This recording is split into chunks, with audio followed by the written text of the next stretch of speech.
Hello, everyone, and welcome back to the Dadziner podcast. Today, I'm joined by Jared Tohlen. Jared, welcome to the show. Hello. Thanks for having me. Thank you for joining us. Why don't you tell everyone a little bit about your design background and then also a bit about your family? Yeah. Design background. Let's see. I've been a designer for over 15 years, I guess now. Started out in like environment design, kind of sign industry, print shops, and then production studio. One of my jobs was we worked at making trade show exhibits and stuff. And so we would design those and build them out and then also create the interactive that would be in those exhibits. So it was really cool. From that job, I got laid off, moved out of state, started working for like churches and nonprofits and stuff like that, and moved back and forth between Dallas and Kansas City. I'm in Kansas City now, and I work for an agency, fully remote team though. So I work from here. This is my welcome to my work office, and I'm senior art director for that team. So I lead our art directors and our designers. I work with clients, build systems and processes for our team, all kinds of good stuff. I'm also, as of August, I've been teaching adjunct as an adjunct professor of design. I had 2 students this semester, which we were planning for 4, but the other 2 couldn't fit the class in. I'm surprised they ran the class. Yeah, no, I was too, because the associate professor's design was like, "Hey, 4 is the minimum. If we have any less, we'll see if we can make it an independent study." And he talked to the students, and they're like, "No, we want to meet in person. We don't want to do independent study." And so they kind of fought for it. He fought for it, and so we still did it in person, which was really cool. I was thankful they did that. That the school is willing to make an exception too for that. So yeah, but we'll see. Next semester, I'm supposed to teach this. So this was Studio 2. Next semester is Studio 3. They might make us go independent study. We'll see. You'll have to wait till those other two can catch up, and then Yeah, you can yeah, do Studio exactly. 3 with all 4. Yeah. Nice. And then, yeah, tell us a little bit about your family as well. Yeah. So I've got 3 kids. My oldest, Hannah, is 10. My middle is Leah. She's 8. And then my youngest, Noah, he is almost 5. He'll tell you he's 4 until like the hour before he turns 5 because he's very literal about that. But you would think he's 5. And then so the job I mentioned earlier, I got laid off from. My wife was 7 months pregnant with Hannah when that happened, and so I got laid off. Tried to freelance in between. That's when I met Peter Del Tondo, actually, a previous guest. There's more to that story, kind of, but met him briefly. He was trying to he coached me a little bit. We had a call on freelancing, which was cool. And then eventually, the only job I applied to out of state was the job I got, and so we had to move to Dallas with almost nothing and I think at that time my daughter was like a month old, maybe 2 months old or something. Start a whole new job, all kinds of stuff. So yeah, That's wild. it's been an adventure. Yeah. I'll add to that even more was we moved to Dallas for that job, and Dallas is a different market. We couldn't find anything anywhere to live, so we lived with my in-laws for 8 months in a small like front bedroom on a full-size bed, me, my wife, and our couple-month-old baby. It was an adventure, man. And so it's still wild to me that I even have something like this, a home office. So going from that. That's crazy. It just goes to show you that when a baby is as young as that, they need very little. Uh, Yeah, that's and true. more than just they need very little. We also don't need that much stuff to really No, function and get about in the world. I'm sure it's much that's nicer to too have your true. own space now, Yeah, but that's true. yeah. This office, speaking of having my own space, during COVID, I was working a job. I was a design manager. And, so I was working from home like everybody during COVID. And it was like up in our, what we call now the playroom. It was just very open. I couldn't shut doors or anything. We had just had Noah. So yeah, he's a COVID baby. So we had 2 young kids and a baby, and I was trying to work from home. And a little ways into that, I was like, I gotta figure something out. And so this was an unused corner of the basement. This wall behind me wasn't built. So right on the other side of that wall is like the furnace and the water heater.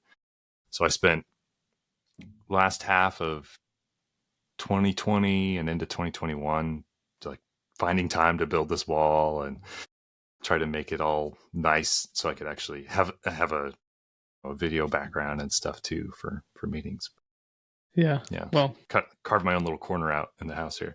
nice. Yeah. And I'm assuming you did all the work yourself, because I saw on your site that you also have in the past or still continue to do some woodworking. Yeah.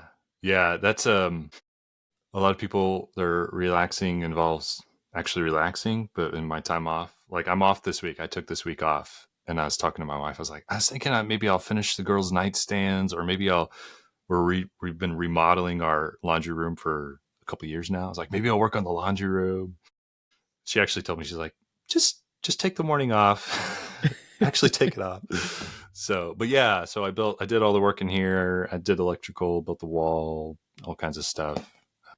And this is also, my wife was like, hey, that's your corner of the house. You can kind of do whatever you want with it. So it's like my safe space. And it's kind of like, finding all the, like these cabinets here, they're IKEA, but I found them on Marketplace super cheap. So that's like a lot of my woodworking tools, a lot of this furniture, like this chair over my other shoulder, I drove 2 hours for, but it's because it was a sweet deal and it's an actual mid-century piece. It's really comfy and cool to sit in. So, like, all that to say, I just have this affinity for kind of home remodeling or just improvements and being like really intentional with space. And then also, yeah, working with my hands. So woodworking, making things, like you spend all day on a computer as a designer, and then like digital files, and even now, yeah, everything's Zoom and video calls. And then I get done with the day and I'm like, I got to go be outside, I go run, or I'm going to get my hands on some tools and whatever. I spent the weekend, we put some French doors between our kitchen and our dining room because they're on separate heating zones. And Nice. we did that last year. And I never finished the trim.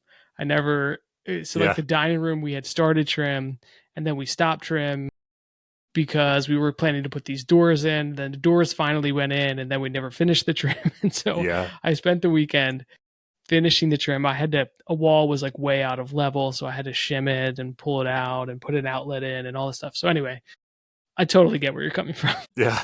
Nice. Yeah. Yeah. There's no trim in this room. Behind that stool over here, behind that wall, there's a drain clean out or whatever. And so I have this like little opening where I've just put insulation in. So that stool sits in front of it and hides that spot. But It's like trim. It just hides it. yeah, exactly. It does the same thing.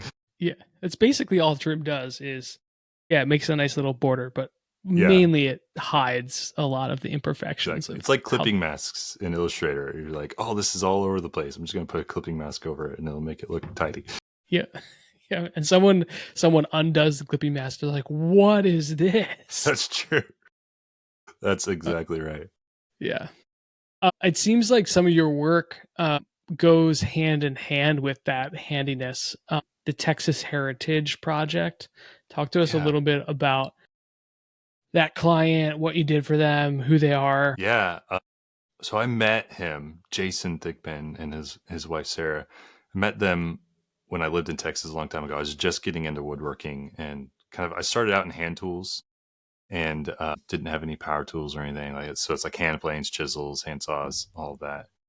And they were at a woodworking show of sorts for this hand tool maker called Lee Nielsen Tools. And they were there kind of exhibiting some stuff that they make. So they make like accessories for the workbench and all the just kind of different stuff, leather work. They do some woodwork, canvas work. So they make aprons for woodworkers and tool bags and all kinds of cool stuff. So they were there and I just got to talking to them, and we just had a good long conversation, really kind of connected, which is really cool. And I think like a year or two later, they live on a ranch in Menard, Texas, and they're remodeling a kind of an old limestone building that's in the downtown area of Menard. And I saw that he was doing this. And I was like, hey, I'll come help you. So this is when I lived in Dallas. I was like, I'll come, whatever you want to do, get junk out of the building so you can remodel it or whatever. He's like, yeah, come on down. So I grabbed a friend. We went down, spent the weekend down there and just did manual labor, free manual labor, ate barbecue with them, all good things. And yeah, there's this friendship. And eventually he was wanting to do some design work. So all of his initial branding was done by Josh Minnick. I don't know if you know him, but he does some really cool, very vintage inspired, just really hand touched work, which is really great. And so Jason of Texas Heritage was like, "Hey, I'm wanting to expand. I want to do Texas Heritage Leatherworks as a brand. I want to do some other things. Could you help me with that?" I was like, "Yeah, let's do it. I love helping people, with design work that I know and I can get behind what they're doing and that I have a connection with. And it's different, if in your full time job, you're doing work for clients that sometimes like you don't know, maybe you don't really care about, like you try to care, you want to care and empathize, but there's some aspect of it's like, it's not my thing. I'm not invested in it. So like this freelance side work is an opportunity to really get with clients. That's like, yeah, I want to see you succeed. I love what you're doing. So yeah, so I got to do that work with him. That THL monogram that's in this. He sent me one of these for free. I don't know if this will come through in the video, but why not? Let's try. So this is the mark right here that I made for him. And this was the first piece he made with that mark. He stamped into it and he sent it to me. So it's pretty neat. Nice. But yeah, and I did some other small, made some ads for him, did some small logo work and things with him. So that's an ongoing relationship too. Like, I mean, we're texting, we text every so often and catch up or tease each other or whatever. So Nice. yeah. Yeah, I loved when I was on your portfolio site, just the monogram, the THL monogram. Just so smooth, and seeing it debossed into leather. I can only imagine the feeling the first time you like saw that. It was just like, It's cool. I didn't know he was going to send this to me either. So he sent that and some other things that had sent me like a coaster that had another piece of work I did for him on it. And it's like I was talking about earlier, so much of design work is digital or you don't ever see it. Maybe you're not in the same space of it if it is physical, but opening that box and he had got some other like ink stamps made. He used that a little bit too. And it's just like, whoa, like it's a whole experience. And so, yeah, this portfolio, it's got my field notes in it. I take all kinds of notes in it. He customized it to fit a fountain pen that I use a lot. Or cool. That's cool. And it sounds like you also have illustrated a children's book, so another physical product that yeah, getting to hold.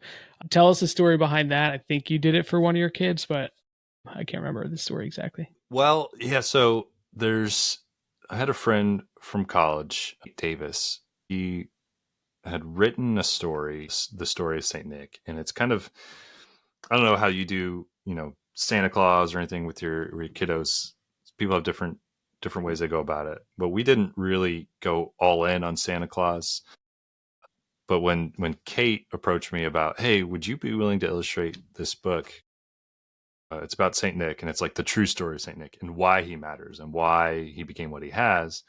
It's like, what's the origin story? So again, I was like, love it. Yes, let's do it. Whatever it takes to do it. So, even though she was a friend, it was still a paying thing and we worked together. And up to that point, I had this weird inkling. I was like, I'm not an illustrator. I kind of wish I was in some ways. I like to maybe like aspire to be, maybe I want to illustrate a children's book someday. And it was like not long after that, she asked me to illustrate a children's book. So I did it. This was when we lived in Texas. I think it was like 2017 or something. And at the time I had a Microsoft Surface Pro 3 or something, which was great for like wanting to illustrate. But even then, it was a few years old. I had bought it used from somebody. That was like my main computer. We didn't have much. And so I illustrated that whole book on this Surface Pro 3 that would just like lag and slow. I'd do like a brush stroke and I'd have to wait, like, all right, do another brush stroke. So I got to undo and I got to do again. So the whole thing was a process, but I learned a ton about illustrating. And one of the biggest things I learned was like I don't think I'm an illustrator, and I don't know that I want to keep doing this, but I'm glad I did it. And I did dedicate it to my children, because the story of Saint Nick is about really just, fighting for others and having empathy, and doing what you can to make a difference for others. And I was like, I want my kids to know that and to live that way and to be inspired by that. It's like, that's a Santa Claus that I want my kids to know and be inspired by. So Yeah. yeah. Yeah, that's really cool. Did you find while illustrating, and I'll tell you the reason I'm asking this question in a second, but did you find page layout challenging and like scene setting challenging? I didn't. That was a part that I felt really confident about, actually. Just thinking about compositions, because that is a big part of design. I have a lot of experience in video and photo too, and so just thinking of like, okay, what gives us a good idea of the setting and the scene, but also like how can we focus on what's important. So I did a lot of sketches with Kate, where it was like, here's how I see the scene communicating well. Like, design is communication. We want quick comprehension in our designs.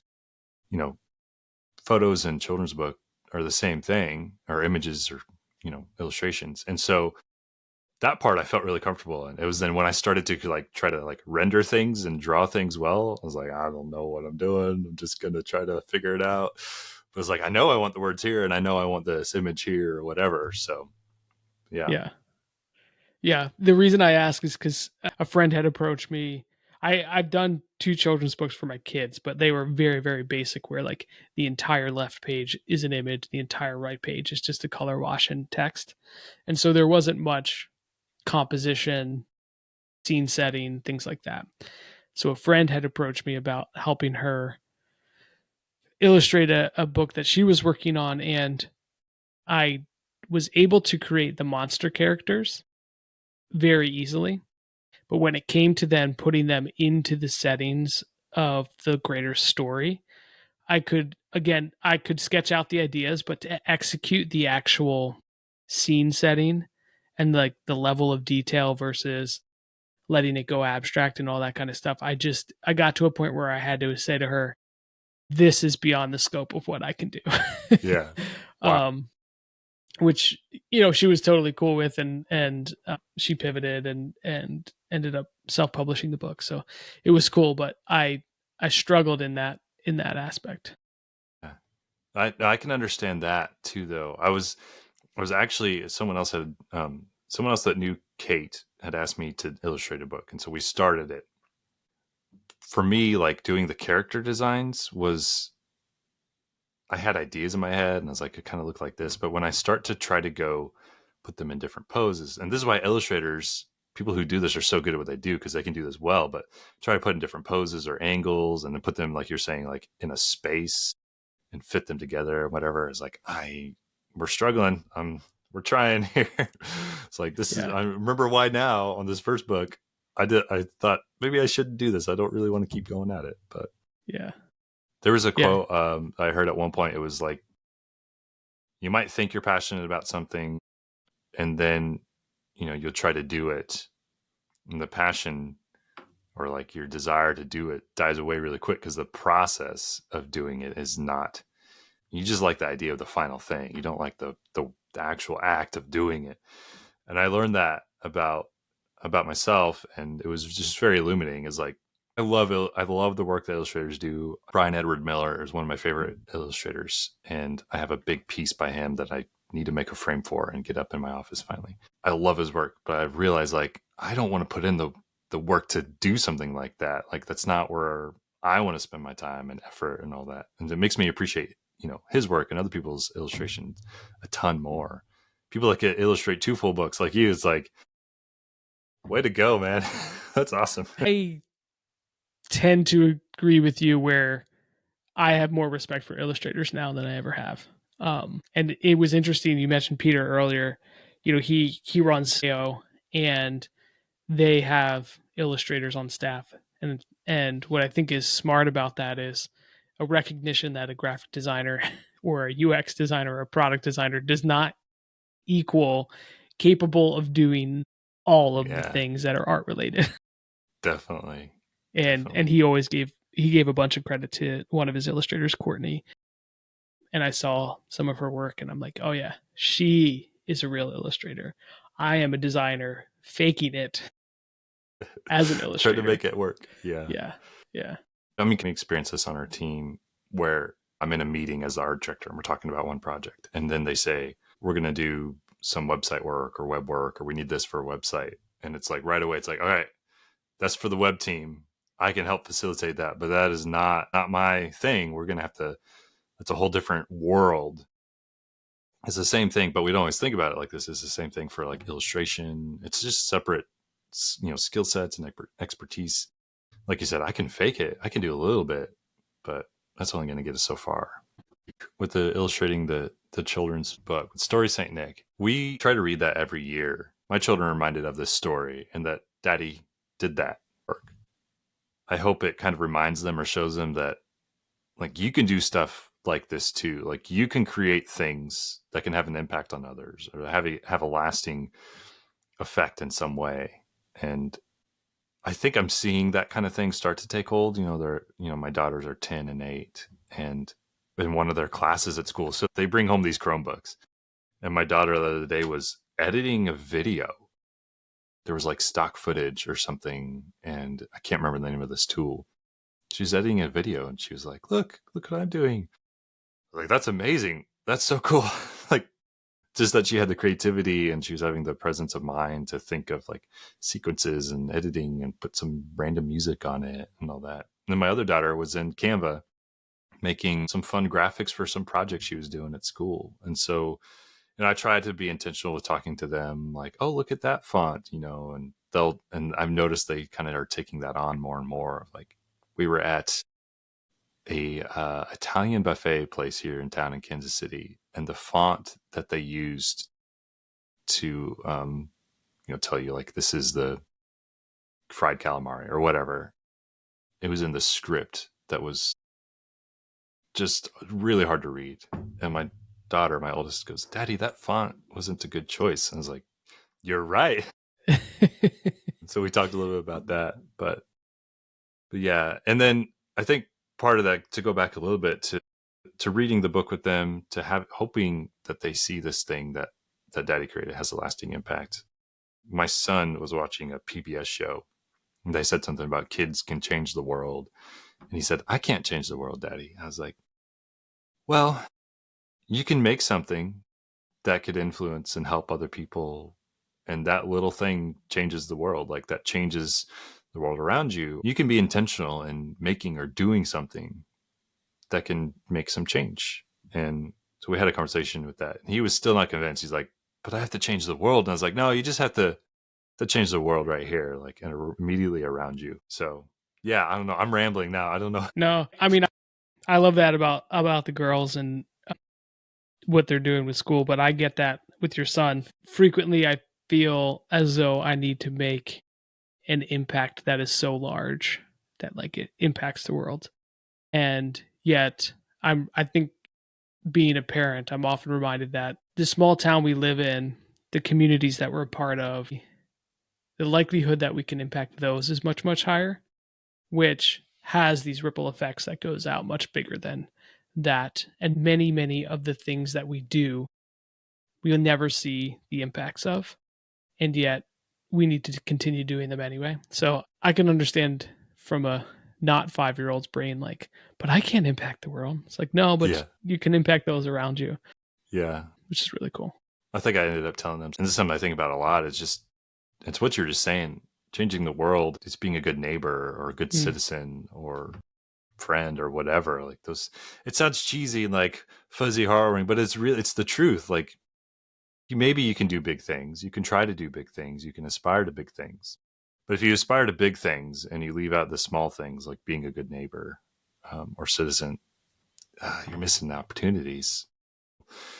Yeah. And I think, I hope as my children get older too, like we can do more of that intentionally. Because when they're small and they're learning about the world or whatever, sometimes it is kind of hard, or at least it's easy to make excuses because they're small and whatever. But as I get older, I'm feeling more and more like my 10-year-old. I'm like, I don't have a whole lot of time left, and I want to be sure I'm instilling these things in them even more. But we have some family values that my wife and I talk about them a lot. So it's, first is for us, as Christians, as believers, it's honor God, but the rest is kind of stemming from that in some ways. But do hard things, enjoy creation, be empathetic, things like that. And it's to have those guides too for us to be able to speak into that. So it's whether you're doing something in Canva or you're helping your neighbor or whatever, hopefully some of that is being guided by those values in their lives. Yeah.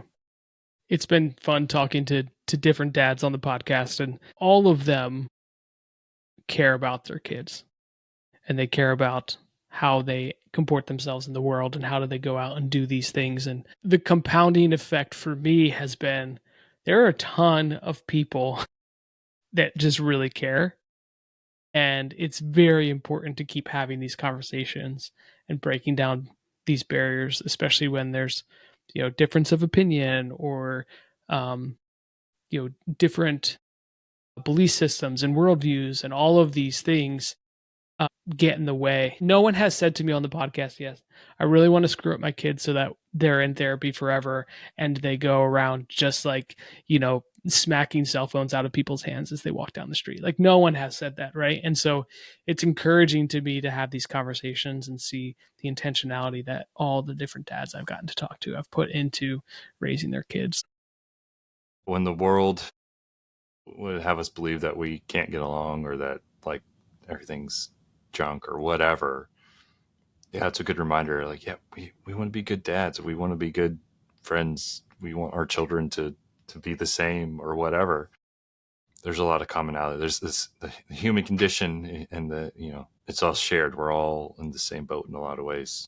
Yeah. So, and it's interesting. You and I have met for the first time today on this call and reviewing some of your work and some of your interests. And there's this connection where we think we're individuals. We think we're like this unique, totally, I think this of myself often. I'm this unique individual and I have all these interests. And then I see them overlap in great detail with someone that I've never met before, like many states away. I'm like, oh, we're actually a whole lot more similar than we are different.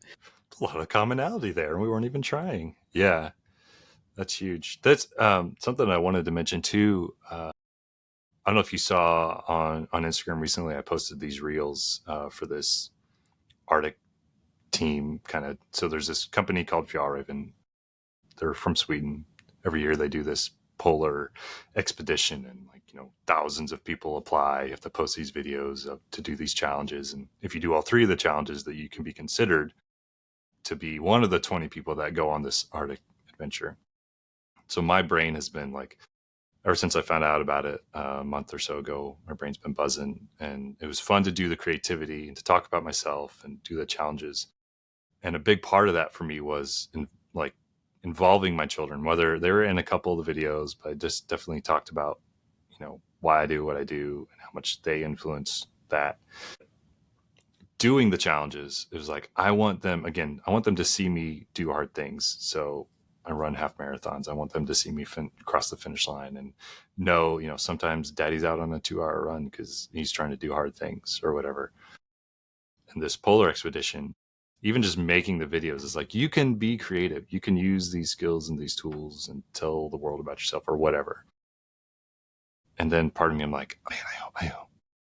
Very low chances that I get chosen, but it was fun to do it. And I did a hard thing. I completed a thing in a way that I did those challenges. And then if I were some miraculous way get picked for this expedition, the whole point is like, you come together with 19 other people from around the world and you do a really big, hard thing and you learn about their stories and whatever. It's like, man, yeah, I want that for my kids too. And I want them to see daddy do that. And it's like, so part of why I thought of this too, when I want to share is like, I don't know you that well. But I would say like, you have similar ambitions. Like, you want your kids to see you do this stuff and to know like, yeah, this is possible, or to be inspired by what dad does. I know other dads who are the same way, and it comes out in all kinds of ways. But like, yeah, as a dad, like you get to a point where you realize like, oh, this is I have little humans depending on me and looking to me and trying to learn how to be in this world from me and from others, of course, others who influence their lives. But like, man, it's a lot of pressure. This is serious. I got to do this, you know? I'm going to ask you the two final questions, and then you can tell folks a little bit about where to find you. But Yeah. as a parent, what has been your greatest parenting success to date, and what has been your greatest parenting failure and or learning? Man, I think the failure comes to mind first. I've you probably know. I mean, if you get married, you're in a serious relationship or whatever, that asks a lot of you, and you kind of like realize, man, I'm really selfish, and it requires you to be selfless. So you get married, you're like doing marriage or whatever. And you're like, this is hard. I'm selfish, but I'm getting better. And then you have kids, and you realize like, I have made no progress. I am very selfish still, and I think that's the hardest thing, or maybe my biggest failure as a dad, is of like realizing how selfish I am sometimes, and how that comes out in different ways. Looking out for me, having this self concern for myself because I'm tired or because I have work to do or I want to do this or whatever, and then being frustrated with my children because of X or Y. And that's an ongoing struggle. And, one that as humans, again, back to human condition, like we're never going to quite get over. I think, man, biggest success, I think for me right now with my 10-year-old especially, we hear from her teachers or whatever, Hannah did great in this, or she's such a good example, we love having her in class or whatever. I think those moments, yeah, I don't know if you experience this, but at home my children are one way because they're at home and they feel safe, or they're with their family, and then out at school, out in public or whatever, they're a way that I don't know. Like, I don't know them in that space. I don't know what they're like at school because I'm not there with them. But to hear from others that they are doing well, they're good examples or whatever, it's like, okay, so something's going right. And it's maybe not so much because of me. It's just that there's a little human depending on me and coming after me that is doing well in all kinds of ways that I couldn't even try or comprehend, or whatever. That's like, okay, cool, like, way to be. And so I'll look at my daughter and have her teacher's feedback in my brain of like, she's such a great example, she's such a good friend. And I'm just like looking at her, I'm like, man, that's amazing. That's so cool. Way to go, Hannah. Way to go, Leah, Noah, whatever. Yeah. My wife and I, sometimes when we get those comments home, we're like, who is this? Who Yeah. is this that you're speaking of? Are you sure it's my kid? Just Yeah. because, like, exactly what you said, at home, there's this safety that they tend to act out a little bit. Yeah. That's great. Thank you so much for sharing all this stuff. If folks wanted to follow you online, find some of your work, where can they go to do that? Yeah, we were saying before, I'm not great at self promotion. My website's not super updated or whatever. The biggest place is probably Instagram. I'm Jared Tohlen, Tohlen, on there. And then jaredtohlen.com. And then I also, for freelance side work, I have tohlencreative.com. And those are kind of the main places. But yeah, and I do love a big part of, like us here. I think we connected on Threads a little bit, Instagram. A big part of knowing who I know and doing what I've done, all that is because of community on Instagram. So as much as we all have a love-hate battle with social media, I love connecting with people very, deliberately on social media, on Instagram. So I don't know, reach out, maybe shoot me a message, whatever, connect with people if you're listening. Other than my mom, Nice. hi mom. Yeah, social media, Threads and Instagram for me too have been a great connector when used well and intended to make offline connections. They've been Yeah. great. So awesome. Well, again, thank you for coming on, Jared, and Yeah. we'll chat again soon. Thanks for having me, man. It's good stuff. Yeah. See ya. All right.